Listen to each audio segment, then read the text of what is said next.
Class 12 के सभी बच्चों का बहुत बहुत स्वागत है। जैसा कि हम कॉपर धातु के निष्कर्षण के बारे में बेटा बात कर रहे हैं। कॉपर धातु अब हमारा मेटलर्जी में जो टॉपिक है वो स्टार्ट हुआ है। इसमें आपने भर्जन के बारे में पढ़ लिया था, ऑकरेंस पढ़ लिया था, कॉपर कहाँ पाया जाता है, और उसके अयस्क जो मुख्य होते हैं वो पढ़ लिए थे। अब यहाँ पे हमने जो बातें चल रही हैं वो कॉपर पायराइट से कॉपर को प्राप्त करने की बात चल रही है। भर्जन तक हम लास्ट वीडियो में पढ़ चुके थे। जिन बच्चों ने नहीं देखा है वो बच्चे लास्ट वीडियो देख लें, तब इस वीडियो को देखने का काम करें। तो आइए हम चलते हैं आगे की ओर, देखने का कार्य करते हैं। प्रगलन के बारे में हम बात कर रहे थे। तो प्रगलन की क्रिया के बारे में सब लोगों को मालूम ही है कि जो भर्जन की क्रिया के फलस्वरूप प्राप्त होने वाला भर्जित अयस्क होता है। किसकी क्रिया के फलस्वरूप? भर्जन की क्रिया के फलस्वरूप। एक मिनट रुकिए।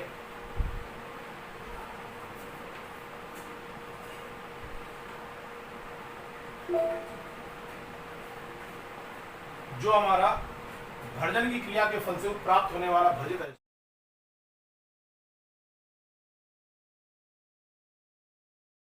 अयस्क का, भर्जन की क्रिया के फलस्वरूप प्राप्त होने वाले भर्जित अयस्क को आप प्रगलन में करते क्या है?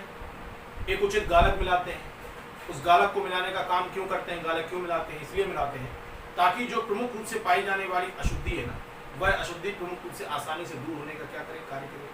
तो एक चीज यहाँ पे विशेष तौर पे याद रखनी है कि हम इस क्रिया में करते क्या है कि भर्जित अयस्क, भर्जन की क्रिया के फलस्वरूप प्राप्त होने वाले भर्जित अयस्क में सिलिका तथा कोक को मिलाने का क्या करते हैं? कार्य करते हैं। सिलिका और कोक, कोक मतलब कोयला, जो कार्बन होता है उसको मिलाने का कार्य किया जाता है, जिसके मिश्रण को हम किसके नाम से जानते हैं? चार्ज के नाम से जानते हैं। भर्जित अयस्क में सिलिका और कोक को मिलाकर एक मिश्रण तैयार किया जाता है, जिसको हम क्या कहते हैं? चार्ज, या घान के नाम से क्या करते हैं? जानते हैं।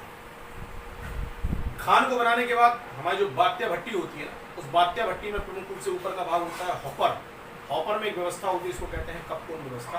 उस कपकोन व्यवस्था के अंतर्गत हम करते क्या है कि ऊपर से प्रमुख रूप से पाए जाने वाले अयस्क को हॉपर के द्वारा प्रमुख रूप से कपकोन के माध्यम से, कपकोन व्यवस्था के माध्यम से नीचे की ओर पहुंचाने का क्या करते हैं? कार्य।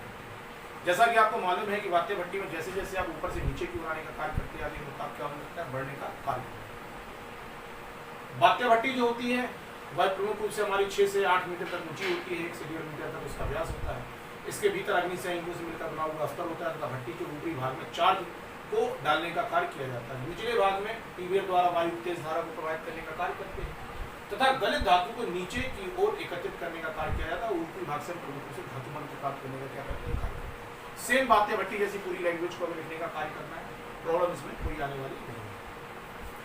हमारी सबसे इंपॉर्टेंट चीजें हैं कि हमें इसकी रिएक्शनों को हमें देखना है कि इसमें परिवर्तन क्या क्या होते हैं, उसके बारे में बात करते हैं। तो सबसे पहले क्या होता है कि जो पाया जाने वाला FeS है, FeS फेरस सल्फाइड का कुछ भाग जो होता है भर्जन की क्रिया में बने हुए कॉपर ऑक्साइड से क्या करता है? क्रिया करता है। FeS फेरस सल्फाइड ने भर्जन की क्रिया के फलस्वरूप बनने वाली कुछ मात्रा में जो कॉपर ऑक्साइड है इसके साथ प्रमुख रूप से क्या किया? क्रिया की। और फेरस सल्फाइड ने जब प्रमुख रूप से पाए जाने वाले कॉपर ऑक्साइड के साथ क्रिया करेगा तो यहाँ से क्या हो जाएगा कि Fe जो होगा ना वो ऑक्सीजन के साथ क्रिया करके क्या बना देगा? फेरस ऑक्साइड के निर्माण का कार्य करेगा और यहाँ से कॉपर का क्या बन जाएगा? सल्फाइड बन जाएगा। Cu2S यहाँ से प्रमुख रूप से क्या बन जाएगा? और FeS की काफी मात्रा जो होती है ना, काफी मात्रा प्रमुख रूप से FeS की जो होगी वो प्रमुख रूप से किससे क्रिया करेगी? ऑक्सीजन के नीचे से आप गर्म वायु प्रोवाइड करने का कार्य करना उसके साथ करेगी क्रिया। तो यहाँ से प्रमुख रूप से Fe का क्या बन जाएगा? ऑक्साइड, और सल्फर डाइऑक्साइड यहाँ से प्रमुख रूप से क्या हो जाएगी? रिलीज हो जाएगी। जो बनने वाला ये Fe है, FeO फेरस ऑक्साइड, ये प्रमुख रूप से किससे क्रिया करेगा? जो आपने सिलिका मिलाने का कार्य किया था, तो ये FeO जब प्रमुख रूप से सिलिका ऑक्साइड के साथ क्रिया करेगा तो किसका निर्माण कर लेगा? फेरस सिलिकेट के निर्माण का कार्य कर लेगा। तो आपने सबसे पहले क्या किया? FeS की अभिक्रिया प्रमुख रूप से CO2O के साथ कराई तो फेरस ऑक्साइड बन गया। फेरस ऑक्साइड को आपने लिया और फेरस ऑक्साइड बन गया। इसके बाद जो प्रमुख रूप से कुछ शेष बचा हुआ फेरस सल्फाइड होगा वो ऑक्सीजन के साथ क्रिया करेगा, फेरस ऑक्साइड बना देगा। ये जो फेरस ऑक्साइड बनेगा, ये सारे फेरस ऑक्साइड जो बनेंगे ये प्रमुख रूप से किसके साथ क्रिया करेंगे? सिलिका ऑक्साइड के साथ क्या कर लेंगे? क्रिया। और सिलिका के साथ क्रिया करने का क्या बना देंगे? फेरस सिलिकेट के निर्माण में क्या करते हैं? कार्य करते हैं, जिसको आप धातुमल के नाम से क्या करते हैं? जानते हैं। धातुमल चूंकि कैसा होता है? हल्का, इसलिए कहाँ तैरने का कार्य करता रहता है? ऊपर की ओर प्रमुख रूप से तैरने का कार्य करता रहता है। अब फेरस सिलिकेट प्रमुख रूप से यहाँ से क्या हो गया? अलग हो गया। अब यहाँ से क्या होता है कि जो प्रमुख रूप से परावर्तनी भट्टी के अंतर्गत जो आपने प्रज्वलन की क्रिया की, इससे इस क्रिया के फलस्वरूप जो प्राप्त होने वाला कॉपर सल्फाइड है, ये प्राप्त होने वाले प्रमुख रूप से कॉपर सल्फाइड और फेरस सल्फाइड का जो गलत मिश्रण होता है, इसको हम प्रमुख रूप से पाए जाने वाले किसके नाम जानते हैं? मैट के नाम से क्या करते हैं? जानते हैं। ये क्वेश्चन बहुत पूछा जाता है, कॉपर मैट किसे कहते हैं? तो याद रखिएगा Cu2S मतलब क्यूप्रस सल्फाइड या कॉपर सल्फाइड और फेरस सल्फाइड का जो मिश्रण होता है, उसी गलत मिश्रण को हम प्रमुख रूप से कॉपर मैट के नाम से क्या करते हैं? जानते हैं। इसमें कितने प्रतिशत तक तांबा होता है? 50% तक पाए जाने वाला कॉपर उपस्थित रहने का क्या करता है? कार्य करता है। इस प्रकार से हम प्रज्वलन की क्रिया को क्या कर लेते हैं? पूरा कर लेते हैं। अगली हेडिंग आती है बेसमेरीकरण। जबरदस्त टॉपिक, शानदार टॉपिक। यहाँ से बहुत पूछा जाता है, tough pitch copper, sorry blister copper पूछा जाता है यहाँ कि आप ब्लिस्टर कॉपर को प्रमुख रूप से स्पष्ट करने का कार्य करिए। ब्लिस्टर कॉपर कब बनता है, किस क्रिया के फलस्वरूप बनता है, कितने प्रतिशत मात्रा इसके अंतर्गत का कार्य करते हैं। अब यहाँ से हमें समझना है बेसमेरीकरण। बेसमेरीकरण में क्या करते हैं? प्रज्वलन की क्रिया के फलस्वरूप जो प्राप्त होने वाला कॉपर सल्फाइड और फेरस सल्फाइड का द्वारा बना हुआ जो कॉपर मैट होता है, उसको हम बेसिमर परिवर्तन में लेकर उसको गर्म करने का क्या करते हैं? कार्य करते हैं। तथा पाए जाने वाले प्रमुख रूप से पिघले हुए पदार्थ में कुछ मात्रा में सिलिका को डालकर उसे गर्म करने का कार्य किया जाता है। इस प्रक्रम के अंतर्गत निम्नलिखित परिवर्तन जो होते हैं वर्तमान रूप से उत्पन्न होने का कार्य करते हैं। सबसे पहला परिवर्तन इसके अंतर्गत क्या है? देखो, इस क्रिया में सबसे पहला परिवर्तन इसके अंतर्गत जो होगा क्या होगा कि जो पाए जाने वाले कॉपर मैट में उपस्थित जो फेरस सल्फाइड है ना, ये ऑक्सीजन के साथ क्रिया करेगी। तो किसका निर्माण करेगी? फेरस ऑक्साइड का निर्माण करेगी। और फेरस ऑक्साइड प्रमुख से किसके साथ क्रिया करेगी? सिलिका ऑक्साइड के साथ। तो किसका निर्माण करेगी? फेरस सिलिकेट के निर्माण का कार्य करती है। इसको हम धातु बल के नाम से क्या करते हैं? जानते हैं। ये अलग हो जाएगा। इसके बाद हमारा प्रमुख रूप से क्यूप्रस सल्फाइड का कुछ भाग जो होगा क्यूप्रस ऑक्साइड में बदलने का क्या करेगा? कार्य करेगा। तो जो क्यूप्रस सल्फाइड है, ये प्रमुख रूप से किससे क्रिया करेगा? ऑक्सीजन के साथ। और किसका निर्माण कर लेगा? कॉपर ऑक्साइड के निर्माण का क्या करेगा? कार्य करेगा। पाया जाने वाला ये कॉपर ऑक्साइड जो होगा कुछ मात्रा में शेष बची हुई क्यूप्रस सल्फाइड के साथ क्रिया करेगा। तो यहाँ पे हमें प्रमुख रूप से कॉपर की क्या हो जाएगी? प्राप्ति। और सल्फर डाइऑक्साइड जो होगी प्रमुख रूप से वायुमंडल में होने का क्या करेगी? कार्य करेगी। जो धातुमल है उसको धातुमल को हम प्रमुख रूप से निकाल कर अलग कर लेंगे। और जो हमारा बेसमरीकरण के अंतर्गत पाए जाने वाला परिवर्तक है, बेसिमर परिवर्तक के अंतर्गत उपस्थित ये जो हमारा प्रमुख रूप से कॉपर है, इस कॉपर को हम प्रमुख रूप से क्या कर देंगे? पलट देंगे। जब इस कॉपर को आप प्रमुख रूप से पलटने का कार्य करोगे तो यह प्रमुख रूप से इसको क्या कर देते हैं? सतह के ऊपर प्रमुख रूप से फैलाने का क्या करते हैं? कार्य करते हैं। सतह पर आपने कॉपर को क्या कर दिया? फैला दिया। अब होता ये है कि पाए जाने वाले सतह पर फैला हुआ ये जो कॉपर होता है ना, इससे सल्फर डाइऑक्साइड गैस धीमे धीमे कॉपर ठंडा होता रहेगा और सल्फर डाइऑक्साइड गैस जो भी प्रमुख रूप से वायुमंडल में निकलने का क्या करती रहेगी? कार्य करती रहेगी। जब ये सल्फर डाइऑक्साइड गैस वायुमंडल के अंतर्गत प्रमुख रूप से निकलने का कार्य करती है तो कॉपर की सतह के ऊपर प्रमुख रूप से पाए जाने वाले कुछ फफूले बनने का क्या करते हैं? कार्य करते हैं। तो यही जो फफूलेदार कॉपर होता है, इसी को ब्लिस्टर कॉपर या फफूलेदार कॉपर के नाम से क्या करते हैं? जानते हैं। लिखा है देखो, फफूलेदार कॉपर के नाम से क्या करेंगे? जानेंगे। कमाल की बात, सबसे इंपॉर्टेंट बिंदु इसमें जो है, इसमें लगभग 98% तक पाया जाने वाला 98% पाया जाने वाला कॉपर उपस्थित होता है। 2% प्रमुख रूप से इसमें चांदी मतलब अन्य अशुद्धि के रूप में, अशुद्धि के रूप में इसमें प्रमुख रूप से Ag होगा, Au होगा, Zn होगा, Pb प्रमुख रूप से उपस्थित रहने का क्या करता है? कार्य करता है। क्वेश्चन सबसे ज्यादा पूछा जाता है ब्लिस्टर कॉपर को आप परिभाषित करने का कार्य करिए। तो बेसिमर परिवर्तक की क्रिया, बेसमेरीकरण की क्रिया के फलस्वरूप प्राप्त होने वाले कॉपर को जब सतह पर ठंडा करने का कार्य किया जाता है तो सतह पर ठंडे होने वाले कॉपर में से सल्फर डाइऑक्साइड गैस जो होती है बाहर की तरफ निकलने का क्या करती है? कार्य करती है, जिसके कारण कॉपर की सतह पर प्रमुख रूप से फफूलेनुमा संरचना बनने का क्या किया जाएगा? कार्य किया जाएगा। इस प्रकार का जो पाया जाने वाला कॉपर होगा, इसी कॉपर को हम प्रमुख रूप से ब्लिस्टर कॉपर के नाम से क्या करते हैं? जानते हैं। जिसमें 98% कॉपर और शेष अशुद्धि के रूप में 2% में आपका Ag, Au, zinc, Pb, lead अर्थात और स्टेरिक प्रमुख रूप से अशुद्धि के रूप में उपस्थित रहने का क्या करता है? कार्य करता है। इस प्रकार से प्रमुख रूप से पाई जाने वाली जो क्रिया होती है, इस प्रकार से होने वाली क्रिया को हम बेसमेरीकरण की क्रिया के नाम से क्या करते हैं? जानते हैं।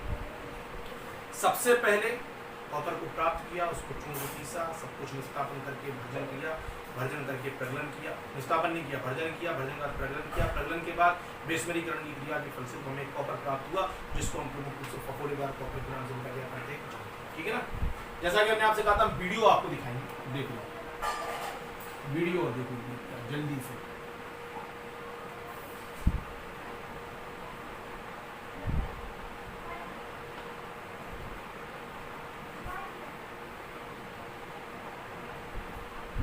चल गया वीडियो, चल गया वीडियो, चलो वीडियो चला।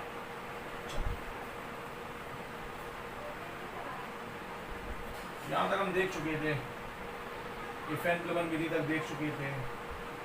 हाँ, ये भी देख चुके थे, भजन कर रहे थे परावर्तनी भट्टी में। यहाँ से रोस्टेड आपको जो होगा वो प्राप्त हो जाएगा। ठीक है, यहाँ तक देख चुके थे। आगे देखो स्मेल्टिंग, ये हमारी बात्या भट्टी। बात्या भट्टी में हम क्या करेंगे, इसको गलाएंगे। देखिए ये एक ट्यूबियर है, यहाँ से गर्म वायु को प्रमुख रूप से आगे की ओर प्रोवाइड करने का कार्य किया जाएगा। ठीक,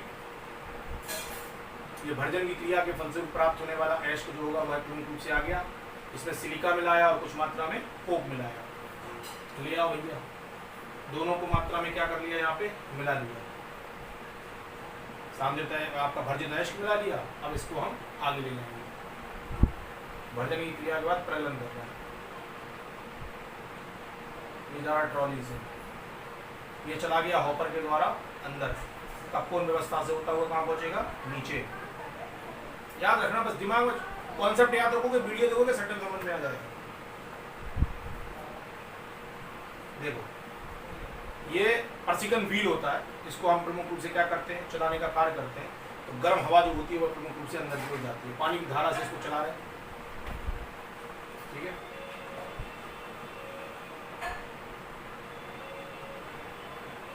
ये पर्सिकन व्हील चला। ये हमारा प्रमुख रूप से गर्म वायु को अंदर की तरफ प्रवाहित करने वाला भाग हो गया। ये दबेगा और गर्म वायु अंदर जाएगी। ये गर्म वायु अंदर प्रवाहित हो रही, ये अंदर प्रमुख रूप से जो हमारा अयस्क है ये पिघलने का कार्य कर रहा। सल्फर डाइऑक्साइड निकल गया। फेरस सल्फाइड ऑक्साइड ऑक्सीजन के साथ क्रिया किया, फेरस ऑक्साइड बना दी। देख लो, हाँ देख लेना इसको।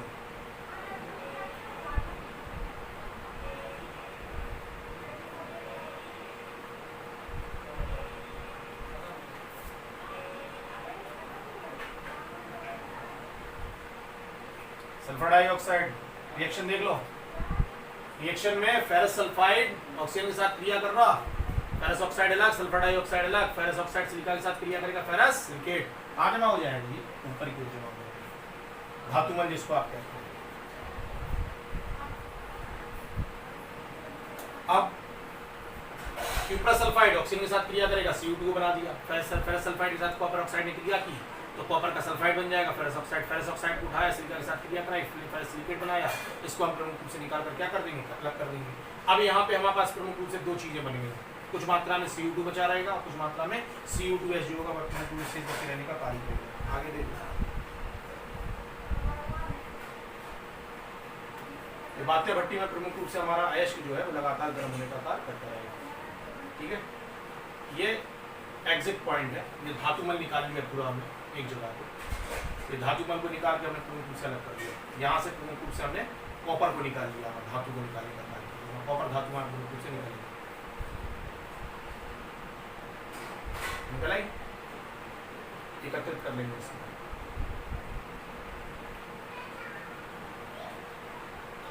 अगला बेसमेरीकरण, बेसमेर परिवर्तक है ये हमारा, इस प्रकार से होता है।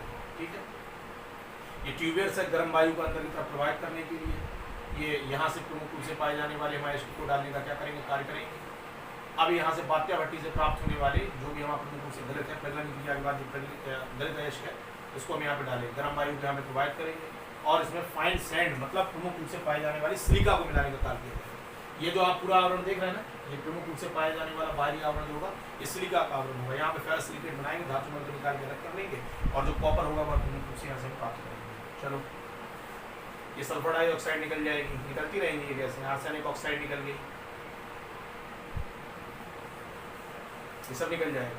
धातुमल के रूप में फेरस ऑक्साइड जो बचा था वो आपका किससे क्रिया कर लेगा, फेरस ऑक्साइड जो होगा सिलिका के साथ क्रिया करेगा, फेरस सिलिकेट बना देगा। ये देख लो, ये सब यहाँ से अलग हो जाएगा। Fe2 बन गया, SiO2 के साथ क्रिया करेगा, फेरस सिलिकेट बन जाएगा। धातुमल के रूप में इसको मिला देंगे। बेसमेरीकरण की क्रिया है ये। CO2S जो होगा कॉपर ऑक्साइड में बदल जाएगा और कॉपर ऑक्साइड जो होगा CO2S कॉपर सल्फाइड के साथ क्रिया करके शुद्ध कॉपर के यानी कॉपर के निर्माण का कार्य कर लेगा। अब इसको हम क्या कर लेंगे, निकाल लेंगे पूरी तरह। बेसमेरीकरण क्रिया के वजह से इस कॉपर को पूरा हमने निकालने का कार्य कर लिया। अब इस कॉपर को अगर ठंडा करोगे तो इस प्रकार से हमारा फफूंदीदार कॉपर जो होगा वह प्रमुख रूप से बनने का क्या करेगा, कार्य करेगा, जिसमें 98% कॉपर और पाए जाने वाले 2% में अन्य अशुद्धियां जो होती हैं वस्तु रहने को क्या करती है, कार्य करती हैं। ये जो कॉपर होता है इसी कॉपर को ब्लिस्टर कॉपर के नाम से क्या करते हैं। शेष वीडियो शेष टॉपिक आपके सामने आगे प्रस्तुत करूंगा। यहाँ तक देखिए, नोट करिए, क्वेश्चन पूछिए, जो भी दिक्कत परेशानी है आप उस पर डिस्कशन कर लीजिए। तब तक के लिए बहुत बहुत धन्यवाद, बहुत बहुत आभार आपका। थैंक यू बेटा। चलो।